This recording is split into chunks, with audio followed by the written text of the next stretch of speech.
Hey guys, real quick, don't forget to use my code for the Invite a Friend campaign. The invitation code is right there. It would mean a lot to me if you used my code, but if you can't, it's all good. Anyways, don't forget to hit that like button down below and subscribe, and let's get right into the video. Alright, hello everyone, welcome back to another Slime Isekai Memories video. And today I have for you the Dark Anniversary Veldora Protection Character Showcase. What a mouthful. So this is my Veldora Tempest. I have him level 88. If you guys didn't watch the summoning live stream that I did, I got him to level 88 and I did not manage to pull any extra copies.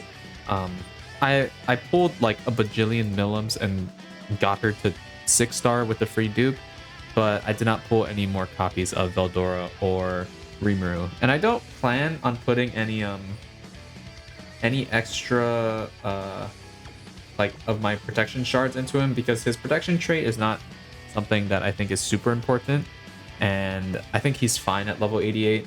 I'd rather like save it for maybe a specific unit that I really like, or just like whenever I would need it. So I also have a charm on him. It is a level 1 tactical charm, and it just raises solo skills secret skill gauge increased by 10% for 3 turns. I really like it.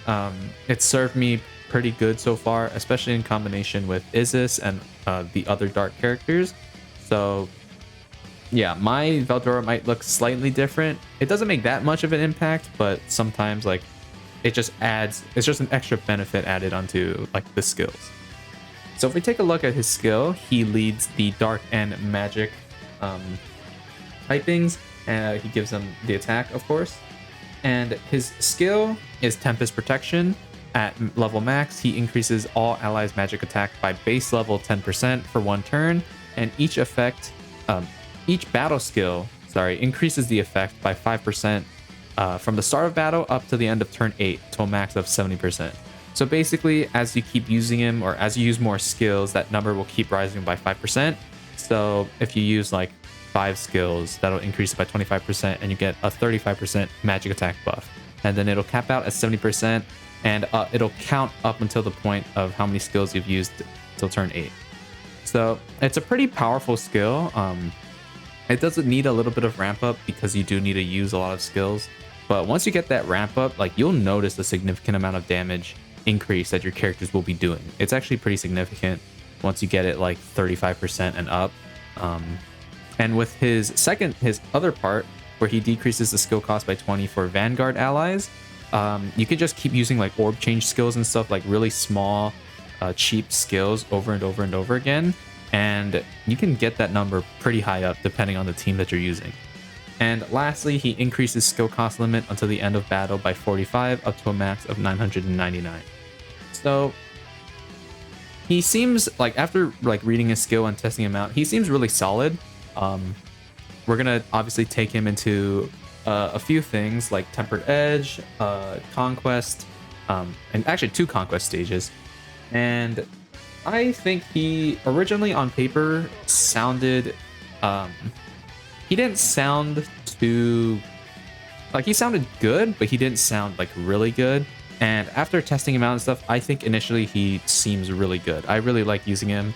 It's just for me that the small iffy part that I have about him is that first step to actually like getting Veldora, because you'll notice there will be times when you just end up not being able to get Veldora, and you're kind of in this like bad space where you can't really use any skills because they cost too much, but you can't get enough protection points to get a Veldora to lessen the cost of those skills, and your orb RNG is like really bad. Then it'll start to suck. But when you have him in like most scenarios, he'll perform pretty well, and you'll see that in the following battles that we show him in. So with that out of the way, let's get right into the battles. So the first battle that we have is going to be Light Extreme Conquest, and this is going to be the team that I'm using. I'm using obviously Dark Veldora and the 2 Dark 1.0 units and 2 Water 2.0 units, Shuna and Rimuru, and Dark Milim for damage, obviously, because she's a dark unit, and also her orb change if I would ever need it. So You may be asking yourself, why exactly are you running this setup? If you don't know, Dark Diablo orb changes from green to blue. One orb, one green to one blue. And Dark Milim orb changes 2 orange to 2 blue. So I put these 2 characters here, and then I put in the other 2 water units is because I want to make use of their orb change to blue and try and get as many Veldora protection gauges that I can. But I won't be like solely targeting Veldora's gauge. Like, I'm going to be creating a lot of blue orbs, but it's mainly to use it to put out a lot of 6 orb hands. As you'll like soon see in the video, Veldora's skill cost reduction can be really useful when you want to just keep using orb changing skills, and that not only allows you to send a lot of 6 orb hands, which buffs like all your gauges, like increases your gauges by a significant amount, but also you'll increase Veldora's magic attack buff, which most of these characters do magic attacks except Diablo, so we'll be getting good damage out of them and be able to get like skill points, get their ult, get Veldora to get that magic attack buff. So let's get right into it. I clicked the wrong thing. And this stage is honestly not that bad, but it's difficult to take the Dark 2.0 team in because it focuses on greens and Hinata nerfs greens. So it's really difficult to work using. So this is the team that I decided to use. So we first send the 4 greens because I can't like orb change anything at the moment, and I was just like, it's fine. So here I am gonna use Rimuru's skill, and I'm not gonna switch anyone. Do I switch people in? I do. I swap Milim in, and then I swap Diablo in, so I can take advantage of that, build up the Veldora, and also build up their ult, right? And you'll notice that we get Veldora's max gauge like a lot in this specific battle. Now we're doing good damage too. Dark Milim does so much damage. It could be because I have her at, 6-star, but Hinata's like being destroyed. Like she's literally disintegrating. So here I think I am gonna pop one Veldora because it's kind of a waste if I don't. Let's see what I do here. I'm probably just gonna do the oranges because I don't really want to orb change to greens. Am I gonna? Oh, I mean, I could actually. Oh, I could orb change to blues. All right, so we do Diablo's orb change to turn that one green to blue. Use Milim's, and then I think I swapped Water Shuna in for the other Dark 2.0 Milim. And then I popped her thing. Now the reason I did that was because I wanted to use Veldora to reduce the skill cost of both Dark Milim, Diablo, and Water Shuna, so I could have it again if I needed it next turn. If you're wondering why I swapped out Dark 2.0 Milim, I would have done significantly more damage, but I mean I think it was fine. She gets all her elemental defenses. And then here I can just pop the orb change and then bring in Rimuru for Shuna. Do the orb change and then bring in Dark 2.0 Milim. And I pop Veldora here. Now there's no need to pop Veldora twice. It's honestly a waste if you pop it twice if you have it like that. Because I mean you won't be able to use it the next turn, right? Even if you can build it up again, it's always better to just have an extra in case you can't. Yeah, Dark 2.0 Milim is just doing so much damage. It's literally not even funny. And here, I think I just literally decide to kill her because she's so low already. I pop Dark Milim's Soul combos. She's going to get her attack buff and then buff the ult. And then I used Veldora's thing. I want to see actually how much that was at. We go back a second. Oh, please. It was at 45, I believe. Yeah, 45%. That is pretty significant. It does take quite a bit to ramp it up. I mean, we used a lot of skills, or like orb changing skills and stuff. And I mean, we were only at 45%, right? Now, one thing I will say is I personally would recommend using all your skills and then you pop Veldora, because not only are you building up the magic attack buff unless you have it maxed out, but I mean, it'll be easier if you use all those skills and then use his ult to reduce the skill cost in case you need to use it again. And I haven't seen this ult in a long time. And she dies with a 30,000 attack ult. Pretty clean, easy battle. Dark 2.0 Millim just did so much damage that it didn't even matter. But yeah, that was this battle. Now let's take Dark Veldora into Tempered Edge. All right, so the next team that we're going to use is this team. And I'm using this team for Tempered Edge EX2, which I will release its own video on later. But I decided I would just take this team and just tackle EX2. Now, I'm using Misery for her green orb buff. Isis already has one, but I don't like that she debuffs oranges. And also, I don't have it maxed out yet because I'm just going to buy the skill upgrades from the shop. So I have Misery because she increases attack and also the all gauge increase for green orbs. I have Erin for her orange to green orb change. Isis already, you know, has her blue to green and the gauge buff. And then obviously Dark Millim and Dark Rimuru are my DPS units. I could technically use another character for Dark Rimuru, but I think his ult, Steel, and the crit rate and stuff is just really useful and I like it. And also, I just really love that Rimuru so much. I love his design, so I just want to keep using him as much as I can. So this stage is actually not too difficult, in my opinion. I didn't have that much trouble with it. There were a couple things that I was kind of like, maybe I should have taken note of that or whatever. Or like, I could have played it a little bit better, but I mean, it turned out to be fine. So here, we're going to pop Isis's orb change.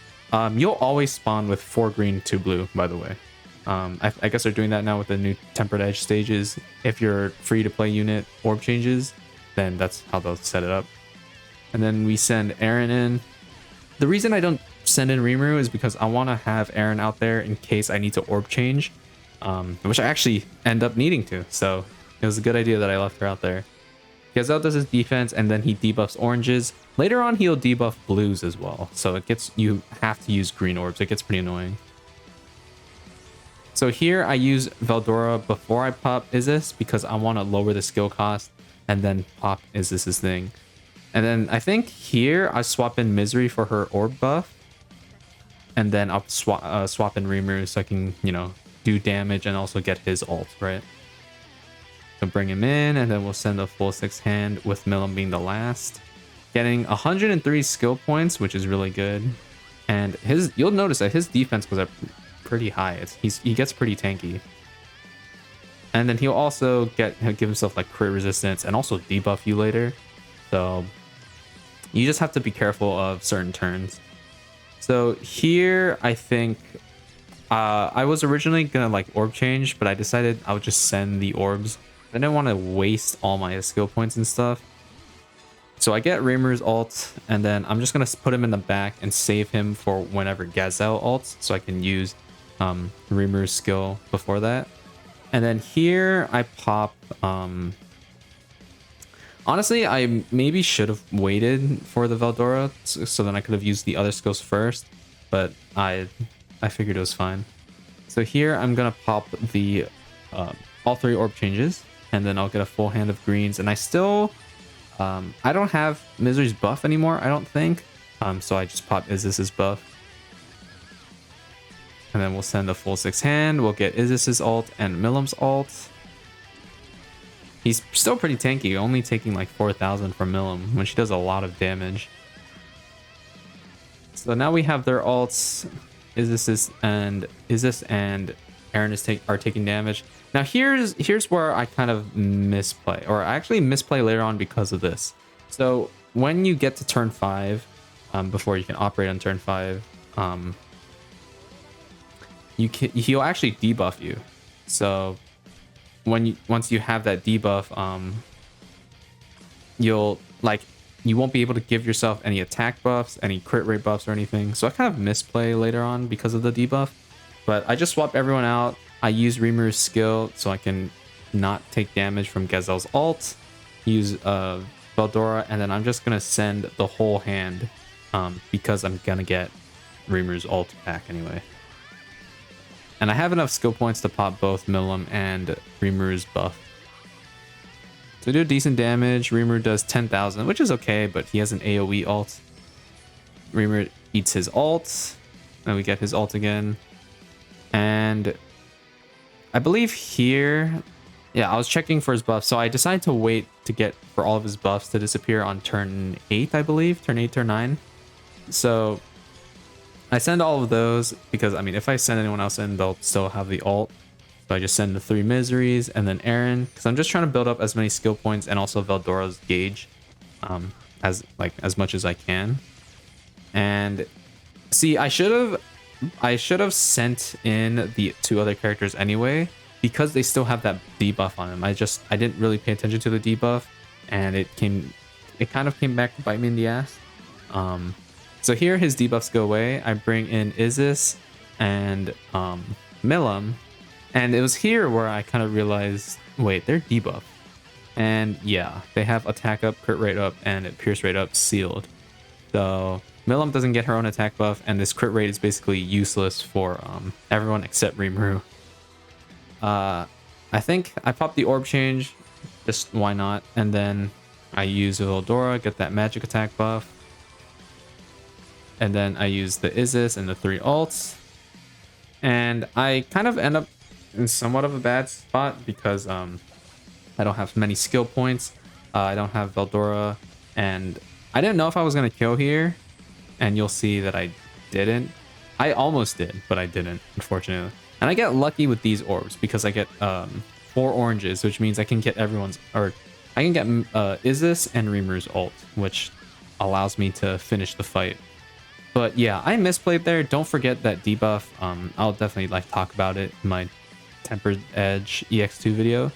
But I just use Milim self combos, and then I send the 3 Isis orbs and then the 2 ults, and he is dead. Pretty smooth, if not for the fact that, that debuff. If it wasn't for the debuff, I would have just killed him really fast. But oh well. But yeah, I think Veldora performed really well. He definitely allows the team to just constantly cycle and also do a lot of damage. So yeah, that worked pretty well. And let's go into a stage where we're not going to be using the dark team itself. We're going to be using Veldora to lead another team, but we'll be using some dark units as well. All right, so for the final stage, this is going to be the team that I'm using. We're going into Water Conquest, Water EX Conquest. And I'm using this team. Now, the reason I'm using this team is because... So, Veldora wants green orbs, obviously. The whole Dark 2.0 team itself likes green orbs. And the Wind 1.0 team also likes green orbs. So, I brought in Wind Valentine and Wind Veldora, and then we have Isis and Dark Milim, and then the hero. So we have a lot of orb changes here. Both Milim and Valentine do the special orb change of 1 each to green, and then Veldora does orange to green, and Isis does blue to green. And then the hero I just brought in for the rewind and stuff, because she's just overall a really good unit. You could honestly maybe replace her with someone else, but you could also just use the Wind 1.0/2.0 team. It's actually kind of bad to use the Wind 1.0 team, as you'll see. I don't know what that was. I'll just hit play, but Kari on the stage debuffs greens, which goes completely against the whole strategy of this team, but it still works out anyway. We do kind of draw it out a bit. I kind of forgot that my Hakuro was ungeared, so My Wind Veldora did not do as much damage as I wanted him to, but it's fine. So first, we pop the orb change. Milim's orb change is actually better because it costs less. I don't know if my Luminous just it doesn't have her orb change fully maxed out, but I don't know. So I swap in the 2 wind units and I leave the hero in, and we send the full 6 hand, and we're doing okay-ish damage. I've never used Butler Veldora before, and I haven't used Wind Luminous in a long time. So yeah, you can see there he debuffs greens by 80% for like 6 turns or something. It's a long time. I still do the orb change anyway until I was like, oh, well, that's kind of a bad idea. I still try and send the 6 hand. I just figured why not. And it turns out to be, quite frankly, pretty useless. I mean, obviously bad play because they're all debuffs, but I wanted to see if I could still get some use out of it. And I mean, I get some skill points, but it's nowhere near what I could have gotten if maybe I like done something else. But oh well.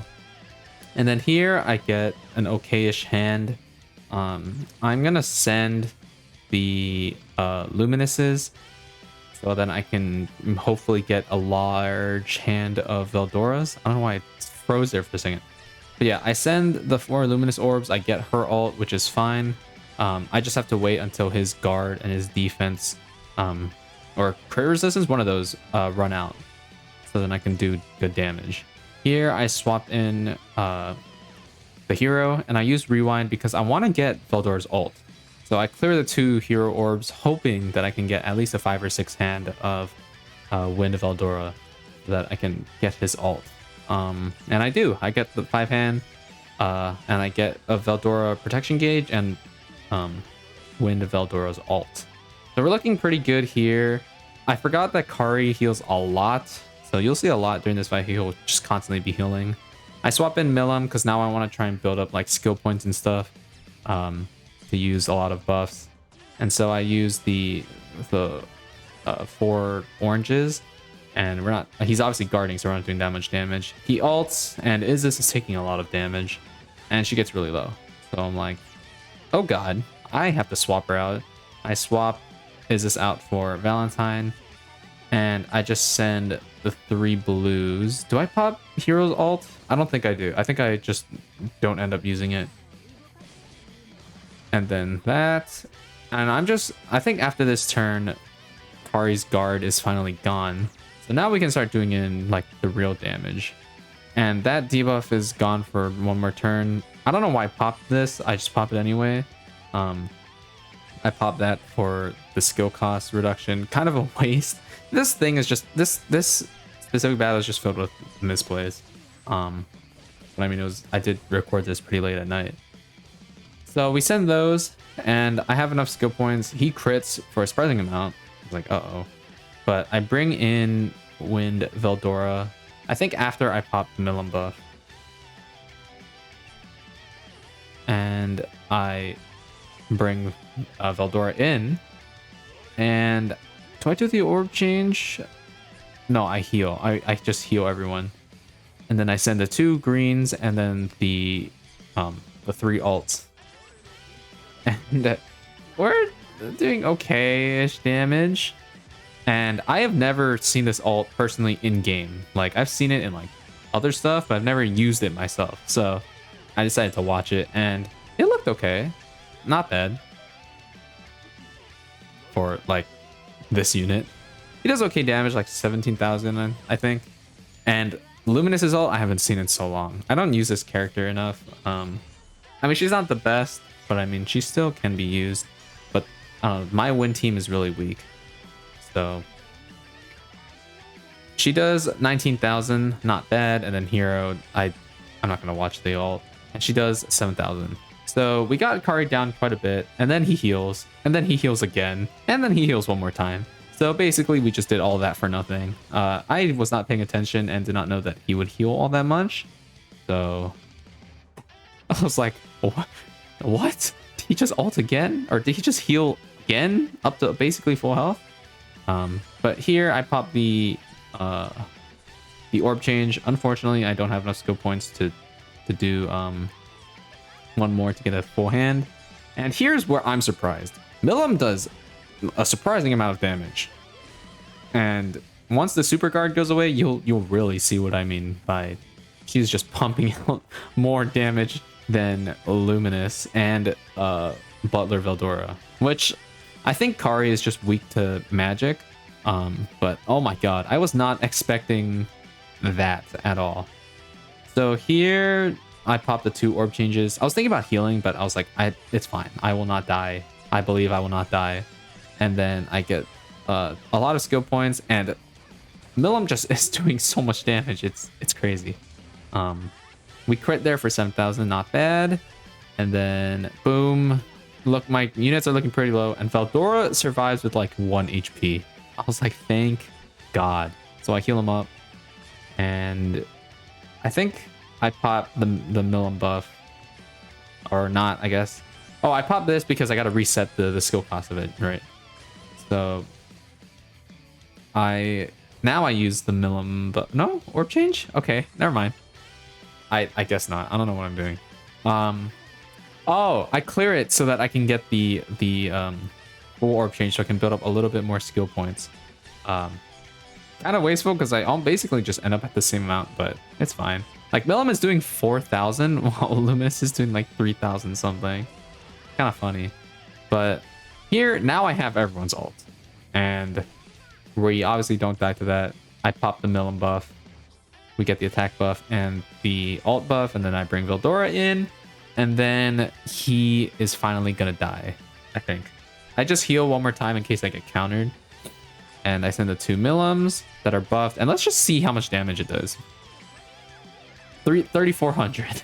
This is doing way more damage than Luminous is, and Luminous has type advantage, and we did get countered, so it was great that I healed. And then Milim just finishes him off with the 23,000 ult. So yeah, I think Veldora is really good. Let's go back to his screen, and then we'll talk a little bit more about my final thoughts. All right, so now that we've seen all 3 battles, I think it's pretty clear that Veldora is a really good unit. He can help your team do a lot of damage with the magic attack increase, and that skill cost decrease or reduction is really good. That skill cost limit increase is also pretty good because with his whole team buffing greens, you can build up a lot of skill points. My one issue, like I've said, is that sometimes if you get really bad RNG, the Dark 2.0 team can be kind of inconsistent. You need to bring in other units to alleviate that, but sometimes if you can't bring in that unit for some reason, then, or like the strategy doesn't allow you to bring it, then sometimes you can struggle with bad orb RNG. But I think outside of that, like Veldora is really, really good. I thought he wasn't gonna be like as great as I think he is now, but I think with some pretty decent charms as well, you can get him to be really, really good. I wish maybe he gave like a little bit of skill points, but that might be asking for a little too much. So yeah, overall, I think Veldora is really good. The Dark 2.0 team is good, and he is worthy as an anniversary unit, in my opinion. All 3 of them are. They're all really, really good. But yeah, that's pretty much it. Let me know down below in the comments what you guys think of Veldora, if you pulled him, whether you like him as a unit, and also let me know if this showcase was good in your opinion. I definitely want to hear your guys' feedback, like I've said. But yeah, that's pretty much it. Thank you all for watching, and I'll see you all in the next one.